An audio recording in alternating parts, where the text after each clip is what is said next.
मैं हमेशा से ही अमीर बनना चाहता था, लेकिन स्क्रैच टिकट मेरे लिए काम ही नहीं करते। लेकिन मैं इतना तो सीख चुका हूँ कि कुछ डिसीजन लेकर खुद को अमीर दिखा जरूर सकता हूँ, जब तक अमीर बना नहीं जाता। तो मैं आपके लिए ऐसे 10 टिप बताने वाला हूँ जिनका यूज करके आप भी अमीर है ऐसा लोगों को सोचने के लिए मजबूर कर सकते हो, जब तक आप एक रियल स्टार नहीं बन जाते। Number 10, become a travel writer. मैं हमेशा से दुनिया में घूमना चाहता था, लेकिन किसी हॉस्टल में नहीं जो कचरे से भरे हुए हैं और वहाँ पर साथ में जहाँ पे 15 से 20 लोग रहते हैं। मैं बात कर रहा हूँ एक 5 स्टार होटल की, जहाँ पर स्पा वगैरह सब कुछ है और आप ऐसे ही कर सकते हैं, वो भी बिल्कुल फ्री। ये पॉसिबल है एक ट्रैवल राइटर बनकर। नए होटल सबको फ्री में रूम दे सकता है ताकि आप उनके होटल के बारे में कुछ अच्छे रिव्यूज बताएं, क्योंकि उनको पब्लिसिटी की जरूरत तो है। और ऐसे बहुत सारे ट्रैवलिंग राइटर है जिनके वैकेशन के लिए कंपनी पे करती है या फिर उनके रहने का खर्चा तो पे करती ही करती है। कुछ लोकल कंपनीज आपको फेमस लोकेशन की टिकट भी देते हैं या फिर आपको फेमस रेस्टोरेंट में खाना भी देते हैं ताकि आप अपने रिव्यूज में उनके लिए कुछ अच्छा लिखे। अगर ट्रैवलिंग करके फॉलोअर्स बढ़ाना बहुत ज्यादा मुश्किल लग रहा है तो आप ऑफ सीजन में ट्रैवलिंग कर सकते हैं। ऑफ सीजन में ट्रैवलिंग करना एक अच्छा ऑप्शन है जो सिर्फ कुछ 1% लोग ही करते हैं और आपको ट्रैवलिंग के लिए उतना भी पे करना नहीं पड़ता जितना नॉर्मल सीजन में आपको करना पड़ता है। जैसे कि अगर आप ऑफ सीजन में अमेरिकन सफारी करते हैं तो आपको 40% डिस्काउंट रहता है। सफारी काफी ज्यादा महंगी रहती है, सो आप विंटर सीजन के समय वहां पे जाते हैं तो आपको बिल देकर शेर जैसी डहार मारने की जरूरत नहीं पड़ेगी। Number 9, airport VIP passes. अगर आप एयरपोर्ट पर लगी लंबी लाइन हो सिक्योरिटी को स्किप करके डायरेक्ट एंट्री कर पाते हैं तो लोग आपको अमीर समझने लगते हैं, लेकिन आप ऐसे कैसे कर सकते हैं और वो भी बहुत कम प्राइस में, जिसके लिए आपको सिर्फ $169 ही पे करने पड़ते हैं। इस वीआईपी पास की मदद से आपको बैग पकड़ के लंबे लाइन में रुकने की जरूरत नहीं है। जब आप इस पास को बाय करेंगे तब ऑफिसर आपके ऊपर एक बैकग्राउंड चेक करेंगे और आपके साथ एक अपॉइंटमेंट भी ले लेंगे ताकि ये चेक करने के लिए कि आप लोगों के लिए कोई खतरा तो नहीं है। और टीएसए के पास और एक प्रोग्राम है जिसमें आप अपने शूज को सिक्योरिटी गार्ड के साथ रख सकते हैं, वो भी सिर्फ $85 की मेंबरशिप के साथ। ये अच्छा रास्ता है आपके डिजाइनर शूज को चोरी होने से बचाने के लिए या फिर वैसे ही दिखने वाले। Number 8, cloth that fit well. भले लाल कलर के शूज देखने में बहुत अच्छे लगते हो, लेकिन जब बात कपड़ों की आती है तो बहुत सारे डिजाइनर कपड़ों के साथ टेलर किए गए कपड़े बहुत अच्छे दिखते हैं। कोई भी ऐसा नहीं कहता कि अगर वो कपड़े फिट नहीं हो रहे तो उसे सेल से उठाया होगा। डिजाइनर कपड़े किसी को भी इंप्रेस नहीं कर सकते अगर वो छोटे या बड़े हो रहे हो या फिर उसमें कुछ फिटिंग सा प्रॉब्लम हो। उससे अच्छा आप एवरेज प्राइस में टिकाऊ कपड़े खरीद सकते हैं जिसके टेलरिंग के लिए आपको बहुत कम पैसे देने पड़ेंगे। अगर आप कोई अच्छा टेलर अफोर्ड नहीं कर सकते तो भी आप शॉपिंग डिस्ट्रिक्ट में जाकर बहुत सारा समय कपड़ों को ट्राई करने में लगा सकते हैं। जब तक आपको कोई ड्रेस अच्छे से फिट नहीं होता है और उसे देखकर ऐसा नहीं लगता है कि वह ड्रेस सिर्फ आपके लिए बना हो, तब तक आपने ट्राई करना ही चाहिए।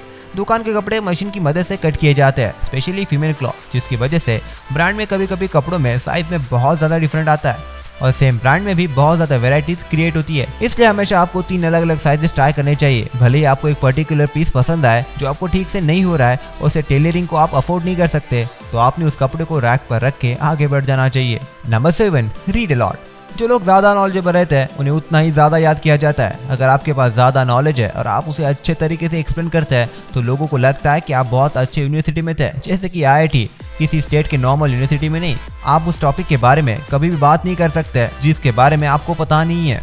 इसलिए आपको बहुत सारे वेराइटीज के बुक पढ़ने चाहिए, फ्रिक्शन और नॉन फ्रिक्शन दोनों भी। बुक्स को छोड़कर आपको करंट अफेयर्स के बारे में भी अपडेट रहना चाहिए। और अगर आप ऑनलाइन न्यूज़ पढ़ रहे हैं तो ये कंफर्म कर लीजिए कि आप किसी रेप्यूटेड सोर्स से ही पढ़ रहे हो। किसी भी हेडलाइन पर क्लिक करके उसकी इन्फॉर्मेशन जानने से फास्ट कुछ भी नहीं हो सकता। आपको हमेशा पूरी स्टोरी पढ़नी ही चाहिए, क्योंकि अगर आप सिर्फ हेडलाइन पढ़कर बात करते हैं तो आप जल्दी पकड़े जाएंगे। अगर आपको उस चीज़ के बारे में कुछ पता नहीं है और आप स्मार्ट बनने के चक्कर में कुछ भी फेक कह रहे हो तो इससे ज़्यादा बुरा कुछ भी नहीं हो सकता। अगर आपको उस टॉपिक के बारे में अच्छे से पता है तो फिर आप उस टॉपिक के रिलेटेड जितना भी पढ़ा है उसे बता सकते हैं। Number 6, go too expensive club and drink soda. अगर आपको अमीर लगना है तो आपको वहाँ पे जाना चाहिए जहाँ पर अमीर लोग जाते हैं। मैं किसी भी 5 स्टार होटल की बात नहीं कर रहा हूँ जिनके बारे में हमने इसके पहले बात की थी। मैं बात कर रहा हूँ क्लब, रेस्टोरेंट और बार्स की, जहाँ पर अमीर लोगों को जाना पसंद है और आप इन प्लेसेस पर फ्री में जा सकते हैं। लेकिन अगर आपको पे करना ही पड़े तो आप कम से कम पेमेंट में एंट्री मिल सकती है।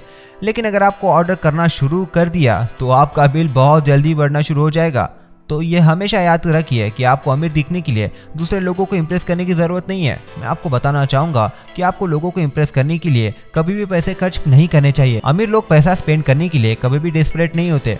अगर आप वहाँ पर अच्छे टेलर के हुए कपड़े को पहनकर जाते हैं, ये आपको अमीर दिखाने के लिए काफ़ी है। फिर एक बार आप वहाँ पे चले गए तो आप सस्ते ड्रिंक पर भी अपना काम निकाल सकते हैं और लोगों से बात करते वक्त आप मूवर्स और शेकर से भी अपना काम चला सकते हो। इस पर एक सस्ता सोल्यूशन भी है, आप पूरी रात सोडा मंगा सकते हैं जो ड्रिंक से बहुत ही सस्ते होते हैं और लोगों को बिल्कुल डाउट नहीं होगा कि आप सोडा पी रहे हैं या नहीं। उन्हें लगेगा कि सोडे में अल्कोहल मिक्स है और आप हमेशा होश में रहकर घर तक ड्राइविंग करके क्लब का खर्चा भी बचा सकते हैं। यह ट्रिक बहुत सारे हाई एंड प्लेसेस पर भी काम करती है। और अगर आपको कभी बिलियनियर से बात करने का मौका मिलता है तो आप होश में रहकर अच्छे से सोच भी सकते हैं। Number 5, be well groom. दोनों मेल और फीमेल्स को हमेशा अच्छा दिखना चाहिए जितना उनके लिए पॉसिबल है। और अगर आप मेल है तो आपके स्किन के लिए आपने कुछ मॉइस्चराइजर और मेकअप का यूज़ करना चाहिए। अमीर लोग हमेशा से ऐसे नहीं सोचते हैं कि उनकी स्किन साबुन, पानी और ट्रिम करके अच्छी लगेगी। वो हमेशा क्लीनर, कॉस्मेटिक का यूज़ करते हैं जो मेल के लिए बने हैं। मैं आपको बताना चाहूँगा कि मुझे किसी कॉस्मेटिक कंपनी ने इन क्लीनर्स और मॉइस्चराइजर को बताने के लिए कोई पैसे नहीं दिए हैं। कुछ लोग अभी भी मेकअप करते हैं। और अगर आप इस कॉस्मेटिक को अफोर्ड नहीं कर सकते तो मैं आपको बताना चाहूँगा कि बहुत सारे ड्रग स्टोर ब्रांड क्लींजर और मॉइस्चराइजर को सेल करते हैं। अगर आप अमीर नहीं है तो भी आपको कुछ अवॉइड नहीं करना चाहिए, जैसे कि आपके नाखून। एक नेल फाइल की प्राइस $1 से भी कम रहती है, यानी इंडियन करेंसी के हिसाब से 70 रुपए से भी कम। यह आपके नाखून को सेम साइज में रखने के अलावा भी उनके अंदर की मिट्टी को बाहर भी निकालता है। और हमेशा से अपने बालों को अच्छे से ट्रिम और स्टाइल करके रखें। भले ही वो 5000 वाली कटिंग नहीं हो, लेकिन आपके बाल अच्छे तो दिखने ही चाहिए। Number 4, buy watches that look apart. अगर आपको उन चीज़ों में ज़्यादा खर्च करना है जो आप हमेशा पहन कर रहते हैं, जैसे कि वॉचेस, तो आप कुछ क्वालिटी वॉचेस भी बाय कर सकते हैं, लेकिन इतने महंगे भी वॉचेस नहीं कि वह आपके एजुकेशन लोन इतना हो। दुनिया में ऐसे बहुत सारे स्विस वॉच ब्रांड है जो आपको हाई एंड क्वालिटी वॉचेस देती है और वो देखने में किसी सुपर एक्सपेंसिव ब्रांड से कम नहीं लगती है, लेकिन बहुत कम प्राइस में। टूडोर को रोलेक्स ने ओन किया है और ये ब्रांड रोलेक्स की रेप्लिका बनाने में अच्छा काम करता है, लेकिन बहुत ही कम प्राइस के साथ। आप टूडोर ब्लैक बे और रोलेक्स सबमरीन को ही कंपेयर करके देख लीजिए। दोनों वॉचेस में वाटरप्रूफ केसेस है, लेकिन रोलेक्स सबमरीन पानी के अंदर 300 मीटर तक वाटरप्रूफ है और टूडोर ब्लैक बे पानी के अंदर 200 मीटर तक वाटरप्रूफ है। अगर आप पानी के अंदर 200 मीटर से ज़्यादा डाइव नहीं मारना चाहते हैं तो ये वॉच आपके लिए ही है। टूडोर ब्लैक बे वाटरप्रूफ होने के अलावा इसमें stainless steel, unidirectional rotational bezel और जूमेट डायल भी है। आपको सिर्फ इस वॉच की तरफ ध्यान से देखना है और आपको पता चल जाएगा कि टूडोर ब्रांड को रोलेक्स ने ही ओन किया है। टूडोर के डॉटेड मार्क्स लेकर वॉच बेजल तक सब कुछ स्नोफ्लेक हैंड जैसे दिखते हैं जो रोलेक्स सबमरीन से मेल खाते हैं। और सबसे बड़ी बात तो यह है कि टूडोर सबमरीन से 10 गुना ज्यादा सस्ती है। ऐसा ही ब्लैक गोल्ड GMT मास्टर और ब्लैक बे GMT के साथ हो रहा है। लेकिन अगर आपको लगता है कि आप फेक रोलेक्स पहनकर बहुत कुछ अचीव कर सकते हैं तो आपको फिर सोचने की जरूरत है। लेकिन फेक वॉच बाय करने से ज्यादा खराब कुछ भी नहीं हो सकता। एक जेन्युइन रिच गाय जो खुद के वॉचेस के बारे में जानता है वो फेक वॉचेस को आसानी से पहचान सकता है। अगर आपके पास जेन्युइन स्विस वॉच है तो उसकी तरफ से आपको रिस्पेक्ट मिल सकती है और आप इस वॉच को बाद में सेल भी कर सकते हो। Number 3, buy relatively cheap sport car. मुझे हमेशा से ऐसा लगता था कि स्पोर्ट कार जैसे कि पोर्शे और मर्सिडीज ये मेरे बजट से बाहर है, लेकिन जब इन्हें सेकंड हैंड मार्केट में बेचा जाता है तब कुछ कार की प्राइसेस इतनी एक्सपेंसिव नहीं लगती है जितनी की होती है। जैसे कि द पोर्शे बॉक्सर जिसे लेट 90s के समय इंट्रोड्यूस किया गया था, जिसका जमीन से कम क्लियरेंस वाला लुक है और इसके ऊपर पोर्शे का लोगो भी है। इसमें से कुछ कार्स बहुत कम यूज करने पर भी बहुत कम प्राइस में बेचे जाते हैं। जब तक आपको एक नई कार नहीं चाहिए तब तक आप उस बजट में एक अच्छी और एक्सपेंसिव स्पोर्ट कार ले सकते हैं। इस कार का सिर्फ एक ही डिसएडवांटेज है और जो है इसके आमलेट जैसे दिखने वाले हेडलाइट्स। अगर आप इन हेडलाइट्स के साथ जी सकते हैं तो यह आपके लिए कार अच्छी हो सकती है। और फिर भी हमारे पास है एक मर्सिडीज एस क्लास जिसे 90s के समय में दूसरी मॉडल से पहले अपडेट किया गया था, जिसकी वजह से ये कार बहुत अच्छे कार डील में से एक है। और इस कार की वजह से W220 मॉडल पुराने 15 साल वाले पुराने कार से बहुत ज्यादा मॉडर्न दिखती है और ये उसके लिए बेस्ट ऑप्शन है जिनके लिए एक लग्जरियस ड्राइव करना है। इस कार को सिर्फ रोल्स रॉयल और मैं बेंच ने ही सप्रेस किया है, जो मेरे प्राइस रेंज से बहुत ही ज्यादा बाहर है। अगर आपको इंजन की रेंज 201 HP और 631 HP चाहिए तो आप इस कार के वर्जन को ट्राई कर सकते हैं, जिसकी प्राइस $10,000 से शुरू होती है।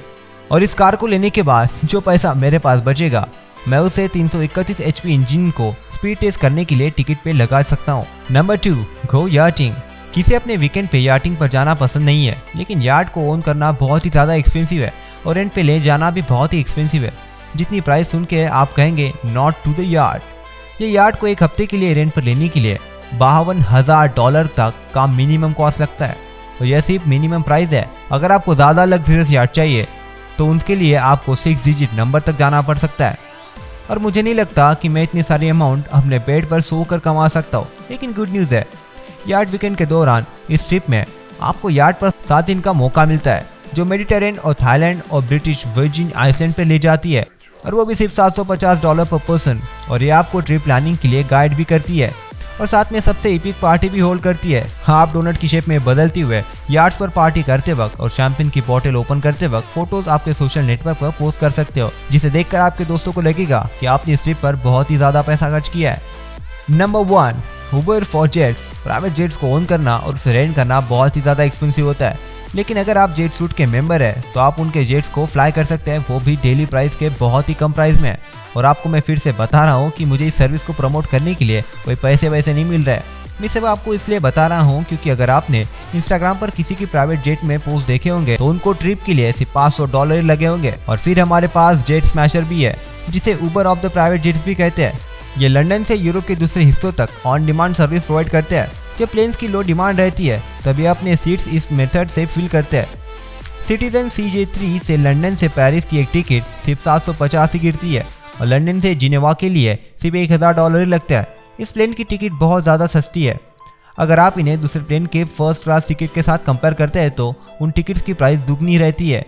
ये 6 या 7 डिजिट वाले प्राइवेट प्लेन को परचेज करने से भी ज्यादा सस्ता है। इन डिजिट्स के साथ आपको ट्रैवल करने पर कोई भी अमीर समझेगा। अगर आप यहाँ तक वीडियो देख रहे हो तो मैं जरूर यकीन से कह सकता हूँ कि आप फ्यूचर की मिलीनियर या फिर बिलियनियर और लेकिन प्रेजेंट के स्मार्ट पर्सन तो जरूर है।